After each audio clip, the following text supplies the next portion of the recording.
ഞാനിപ്പോൾ ഇവിടെ ഉള്ളത് മേലാറ്റൂർ ചോലക്കുളത്താണ്. അപ്പോൾ നമ്മളെ ഒരു ഏട്ടൻ ഇവിടെ അടക്കാപ്പായം വെക്കുന്നുണ്ട്. അപ്പോൾ എൻ്റെ ഒരുപാട് കാലത്ത് ഒരു സംശയമായിരുന്നു, ഇതുവരെ നേരിട്ട് കൊണ്ടുവരുന്നതാണോ? കാരണം വെച്ചാൽ ഒരുപാട് സ്ഥലത്ത് കാണാം ഓരോ വണ്ടികളിൽ ഇങ്ങനെ കൊണ്ടുവന്ന് ഇങ്ങനെ ഇറക്കണത് വരെ. അപ്പോൾ നമുക്ക് ഇവരുടെ തന്നെ ചോദിച്ചു നോക്കാം എന്താണ് സംഭവം. അപ്പോൾ ചേട്ടാ ഇത് നിങ്ങളേ ഈ അടക്കാപ്പഴം എവിടെ നിന്നാണ് കൊണ്ടുവരുന്നത്? പഴനിന്നോ?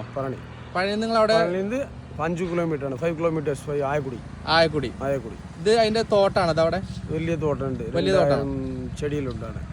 എത്ര വലിയ ഏക്കർ കണക്കിന് തോട്ടം? 3 ഏക്കർ 4 ഏക്കർ ഉണ്ടാവും. 4 ഏക്കർ ഉണ്ടോ? അപ്പൊ നിങ്ങള് ഡെയിലി അവിടുന്ന് കൊണ്ടുവരലാണോ അതോ?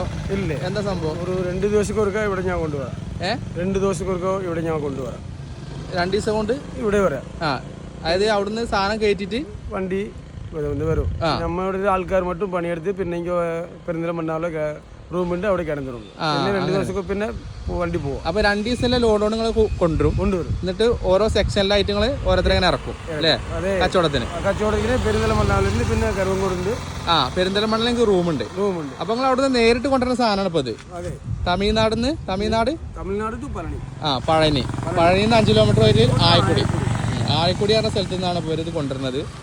അപ്പോൾ അവിടുന്ന് പിന്നെ 2 ദിവസത്തിലെ ലോഡ് നിറച്ചിട്ടാണ് ഇവർ അവിടുന്ന് പോരുക. എന്നിട്ട് ഇപ്പോൾ പെരിന്തൽമണ്ണ ഇവർ റൂമെടുത്ത് നിൽക്കും. എന്നിട്ട് ഓരോ സ്ഥലത്തായിട്ട് ഓരോരുത്തരെ ഇറക്കും. അതാണ് സംഭവം.